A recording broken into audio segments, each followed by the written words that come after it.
bom dia a todos. Muito bom dia a todos. É um gosto estar aqui, desta vez presencialmente, já colaborei com o Conselho Regional de Informações Online. Agradeço ao Dr. João Massano o convite que muito me honra e ao Dr. Alexandre Sobral Martins, meu colega, e com quem muito tenho aprendido e muito tenho trabalhado nestes temas de insolvência, e cumprimento também o Dr. Pedro Ruivo. Foi muito interessante a sua exposição e dá-nos um insight, não é, que nem sempre chega à academia e é importante para conseguirmos pensar certas soluções. O tema da minha intervenção é um bocadinho enganador. Eu não vou falar sobre todas as articulações entre o regime das letras e livranças e o direito de insolvência, porque senão excedia largamente o meu tema, ou o meu tempo, perdão. O que eu vou fazer é selecionar um núcleo de problemas que me parece serem os mais frequentes e os mais complicados e tentar equacionar aqui a maneira como se põe e apontar algumas pistas de solução.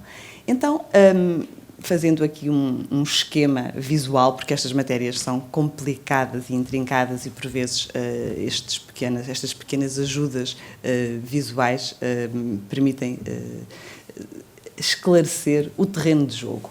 O que nós vamos ter, tipicamente, no centro do problema, é um credor que vem reclamar o seu crédito decorrente.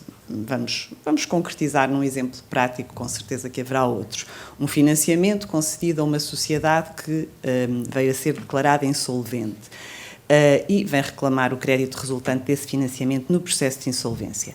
O devedor principal aqui, então, será uma sociedade. E depois temos, como acontece em 99,9% dos casos, os sócios da sociedade que garantiram, através da subscrição de aval em livrança, ainda em branco, na data de emissão, garantiram as dívidas resultantes daquele financiamento. E o credor contra eles tem unicamente o direito cambiário, o direito resultante da livrança uma vez preenchida. E com essa livrança irá mover naturalmente uma execução, ou seja, temos um credor que, na sua esfera jurídica, encontra dois direitos contra dois sujeitos diferentes, mas que, de alguma forma, visam a mesma finalidade. E vamos, daqui a pouco, já perceber a articulação entre ambos.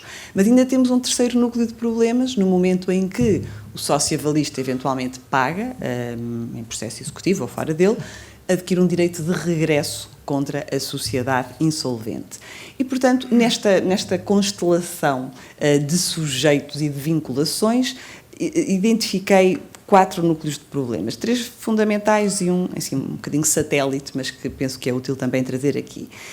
Em primeiro lugar, o credor que exerce ambas as opções, como é que o faz, pode fazê-lo ao mesmo tempo, em sequência temporal, como é que articulamos as duas pretensões. Depois, o credor que vê modificar-se, diminuir uma das opções, ou seja, o crédito fundamental sofre uma reestruturação em plano de insolvência.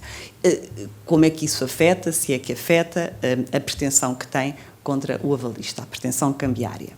Depois, o núcleo de problemas relacionados com o direito de regresso do avalista, que vai ter que, de alguma forma, ou tentar, de alguma forma, recuperar o que pagou, neste caso da sociedade insolvente, em vários contextos, vamos ver, e depois, finalmente, uma referência a algumas cláusulas nos planos, sobretudo nos planos de recuperação em PER, que interferem com o acionamento das garantias, ou seja, ligam de alguma forma a sorte das garantias ao cumprimento pelo devedor principal da dívida reestruturada. Ora bem, e vou tentar ser o mais breve possível, depois algumas questões que possam surgir ficarão naturalmente para o debate. Começando então pelo primeiro problema, um credor, duas opções.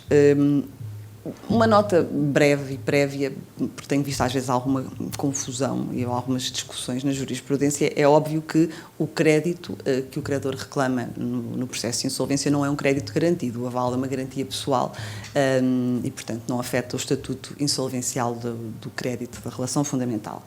Mas, como vimos, a partir do momento em que a livrança é preenchida, isso constitui o direito cambiário, como ainda recentemente no Acórdão de Uniformização 2025 se voltou a reafirmar, O credor fica com dois direitos na sua esfera jurídica, o cambiário contra o avalista e o fundamental. É claro que também tem o direito cambiário contra a sociedade, mas vamos, por comodidade de exposição, ignorar esse.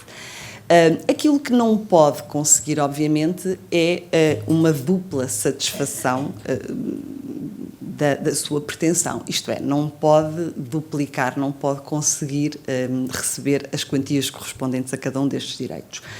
Isto não está dito desta forma no CIR, porque o CIR não se preocupa com a execução, a única hipótese que expressamente regula é a da insolvência simultânea do garante e do garantido, mas ainda assim, tenho aqui assim, desculpem que eu não estou com acesso ao PowerPoint todo, não vejo a parte de cima do slide, mas o artigo salvo erro 95 diz-nos que o credor que concorra às insolvências de garante e garantido nunca pode receber, obviamente, o montante, mais do que o montante do crédito. O somatório das quantias não pode exceder o montante do crédito.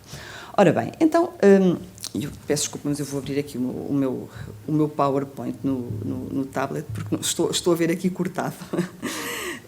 O credor que exerce ambas as opções, portanto, reclama o crédito fundamental na insolvência ou em PER do obrigado principal e, em simultâneo, executa cambiariamente o avalista.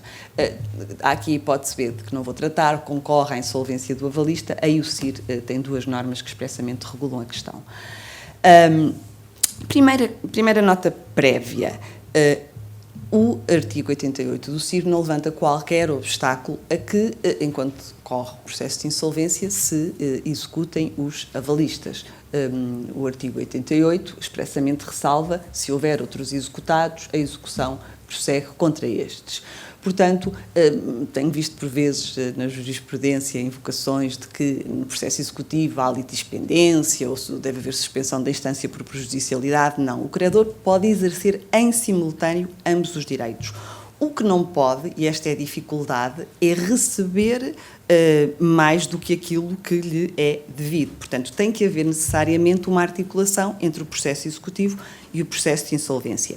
E aqui o CIR nada diz expressamente. Já vamos ver como é que podemos, daquilo que diz sobre outras questões, extrair algum apoio para a solução. Queria só fazer uma ressalva, e vou fazê-la várias vezes ao longo desta breve apresentação, é que há uma série de aspectos que são acessíveis à autonomia privada no acordo de preenchimento da livrança. Tipicamente, não há poder negocial para fazer valer os interesses dos garantes ou dos avalistas, até porque estamos numa situação, não é? Quando a sociedade pede financiamento e o banco exige como contrapartida a prestação de aval pelos sócios, não costuma haver grande margem de manobra, mas em existindo, e pode existir, é possível regular alguns aspectos que eu vou sempre identificar ao longo da exposição no acordo de preenchimento. Ou seja, poderia haver uma previsão no acordo de preenchimento que, nos termos da qual o credor cambiário e da relação fundamental se obrigasse a não executar o avalista enquanto corresse, por hipótese, o processo de insolvência da sociedade avalizada. É possível, não será frequente, mas fica a nota. Uma pequena questão prévia muito rápida. Tipicamente numa situação de insolvência verifica-se o pressuposto que determina o preenchimento da livrança. Porquê? Esse pressuposto é o incumprimento da relação fundamental e no quadro da insolvência ou faz parte daquelas dívidas que demonstram a impossibilidade de cumprir obrigações vencidas, há incumprimento, ou então, mesmo que por hipótese isso não aconteça, esteja a ser cumprido, na medida em que o regime do CIR determina o vencimento de todas as obrigações, é óbvio que vence, não é possível pagar, na medida que tudo irá ser pago apenas no contexto do processo de insolvência, logo o credor está legitimado a preencher o título cambiário, a livrança. E mais, nem sequer tem que apresentar o título a pagamento ou obrigado principal ou lavrar protesto, porque aqueles dois artigos que ali têm da Lei Uniforme das Letras e Livranças, em caso de falência, neste caso insolvência, do obrigado principal, determinam essa abreviação, digamos assim, simplificação de procedimentos. Ora bem, mas então, como é que vamos articular a pretensão do credor no processo de insolvência e na ação executiva? Como é que podemos assegurar que não vá ocorrer uma duplicação de pagamentos?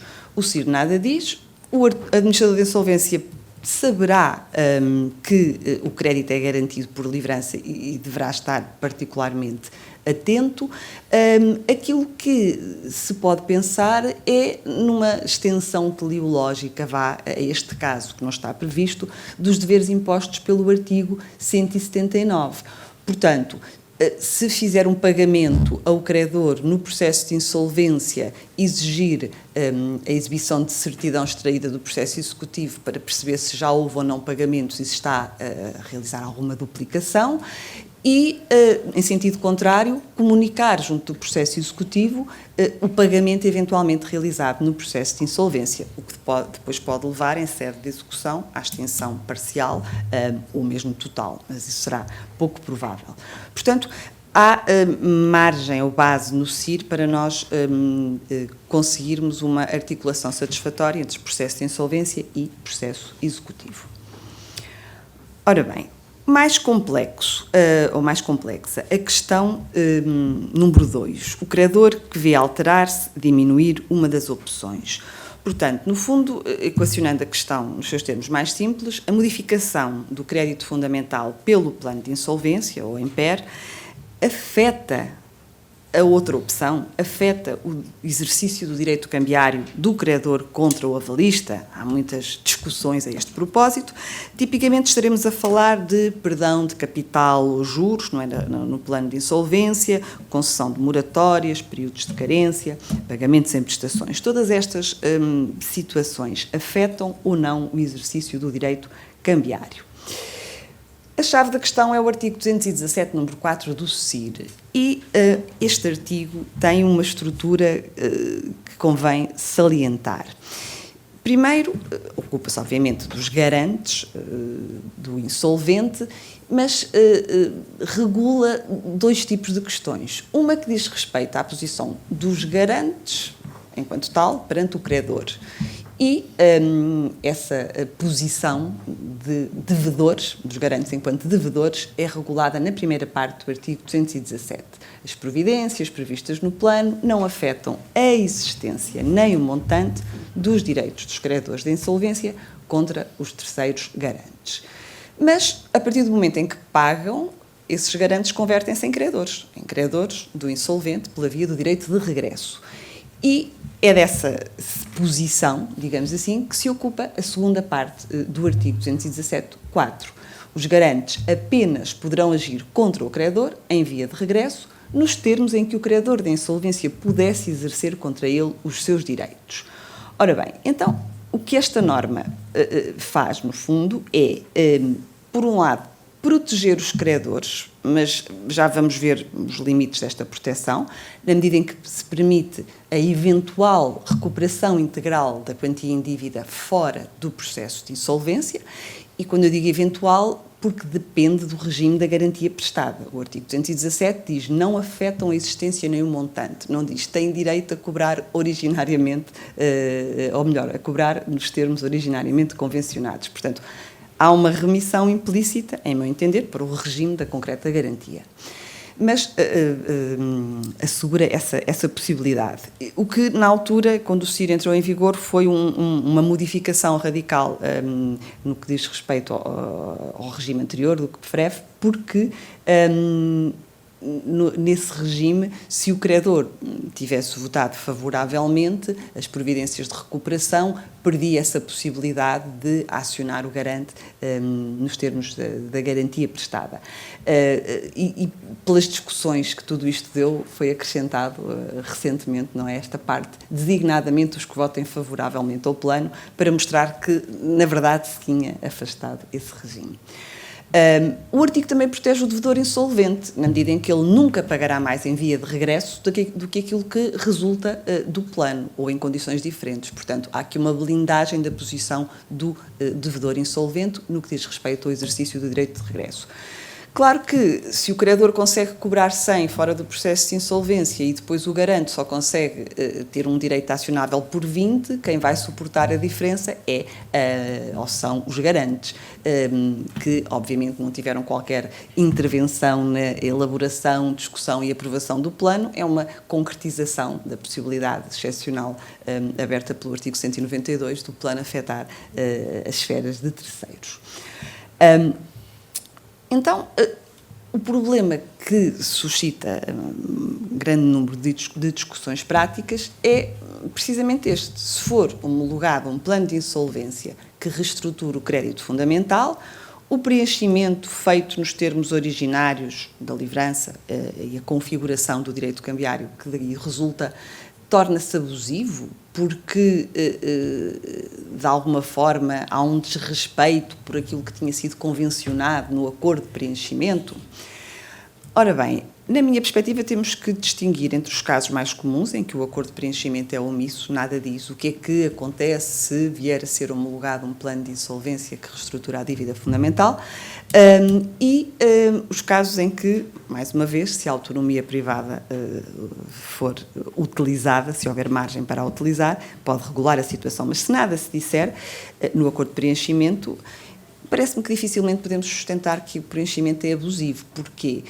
Aí temos que interpretar o acordo de preenchimento quanto a esta questão, integrá-lo se necessário for, e não podemos prescindir da consideração que neste tipo de garantias pessoais, um dos riscos primordialmente assegurados é o risco de insolvência. Portanto, a ideia de poder ter que pagar ao credor e não conseguir, porque o devedor principal está insolvente, exercer o direito de regresso. Portanto, à luz destas considerações, e também sem me alongar muito aqui, diria que nada a fazer. Todavia, o acordo de preenchimento não tem que ser omisso. Mais uma vez, há aqui margem. É possível, se os avalistas, garantes, tiverem esse tipo de leverage, de poder negocial, acordar que a letra ou a livrança só poderá vir a ser preenchida ou executada nos termos de eventuais modificações que o plano introduza. E isto é possível porque é uma autocomposição de interesses que não afeta nem os outros credores, minimamente, nem o devedor, nem a própria execução do plano, porque se passa fora do plano de insolvência e aconteça o que acontecer, aquilo que interessa ao CIR é que o avalista credor de regresso não possa vir perturbar o equilíbrio traçado pelo plano. E isso é garantido, então, pela segunda parte do artigo 217. A primeira parte do artigo 217, volto aqui atrás, ou deve considerar-se dispositiva, não afeta a existência nem o montante dos direitos dos credores. Se, no acordo de preenchimento, a existência e o montante forem regulados pelas partes em determinados termos, é isso que deve, naturalmente, valer. Uma pequena nota. Em PER, as coisas são diferentes ou podem ser diferentes? Na minha perspectiva, sim, na medida em que, em PER, pode não ter acontecido ainda o incumprimento da obrigação, enquanto que no processo de insolvência, tipicamente, como vimos, ocorreu e justifica-se o preenchimento da livrança. Em PER pode não ter ocorrido, pode ter ocorrido, e se ocorrer, enfim, o quadro não se altera em relação ao que acabei de traçar. Mas se não houver incumprimento, o que acontece é que se modificaram os termos da relação fundamental pelo plano aprovado em PER, e a livrança continua a garantir aquela relação agora modificada e, portanto, o avalista só poderá vir a ser demandado se houver incumprimento daquela relação modificada e nos termos em que esse incumprimento ocorra. Portanto, há aqui esta nuance. Passando agora, não perdi um bocadinho, ainda tenho 10 minutinhos, acho que ainda dá para vermos estas questões. 15, tenho 15, ótimo, então. Senhor moderador. Exatamente. Muito bem, muito bem. O direito de regresso do avalista, portanto, depois de satisfazer o direito do credor, adquire um direito de regresso cambiário nos termos da lei uniforme. Em que termos é que os pode exercer? E eu identifiquei aqui quatro contextos. Durante o processo de insolvência, se ainda estiver em curso, portanto, depende dos timings do processo de insolvência e execução, após a homologação do plano de insolvência, simetricamente após a homologação do PER, ou do plano de recuperação em PER, e quando há a exoneração do passivo restante, também é uma situação relativamente frequente. Então,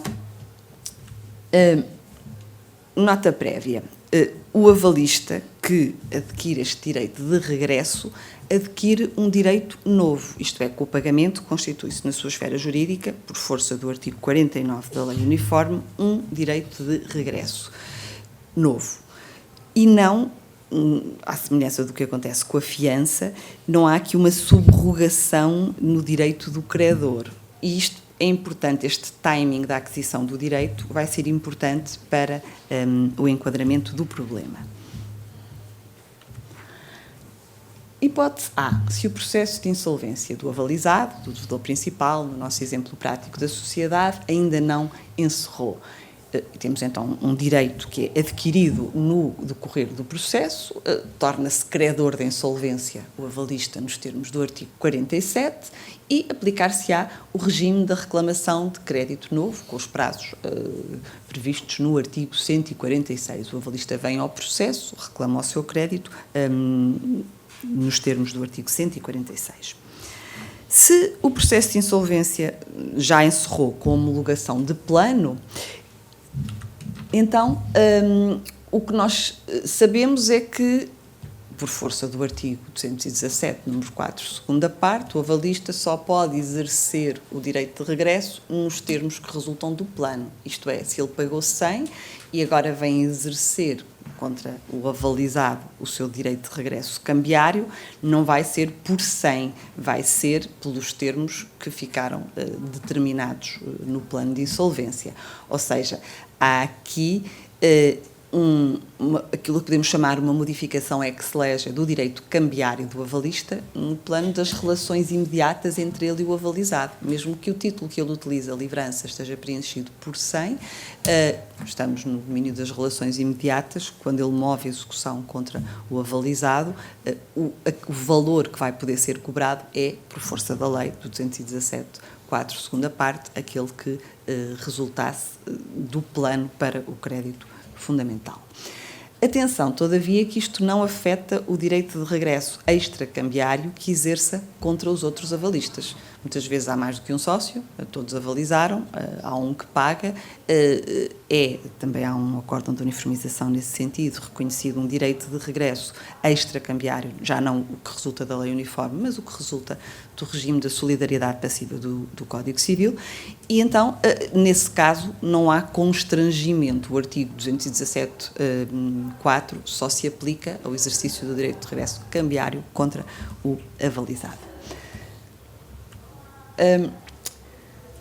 Questão: se estivermos não perante um plano de insolvência, mas um plano aprovado em PER, que já foi homologado, o avalista que satisfez integralmente o direito cambiário do credor está condicionado pelas restrições do plano quando pretende vir ressarcir-se junto do avalizado?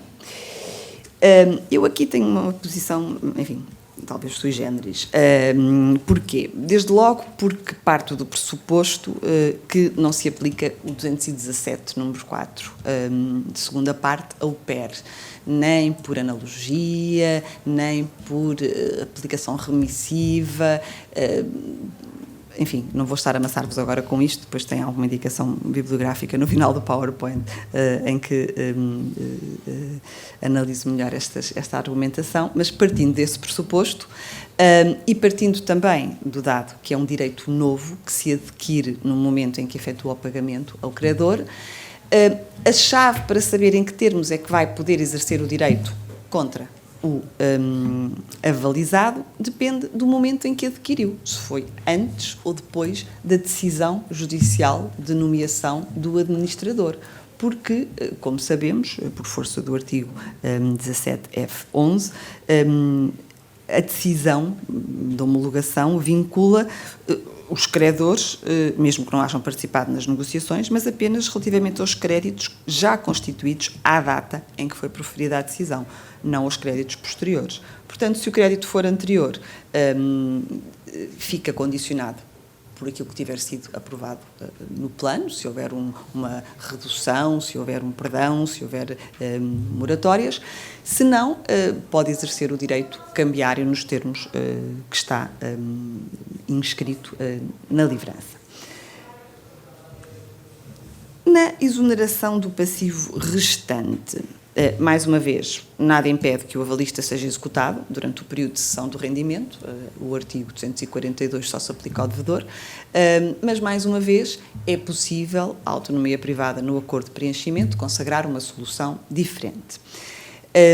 Seja como for, depois de pagar ao credor, temos aquilo que eu chamo uma estratégica remissão do artigo 245 para o 217, ou seja, o credor pode demandar o avalista mesmo após a extinção do crédito fundamental, entretanto, claro que sim.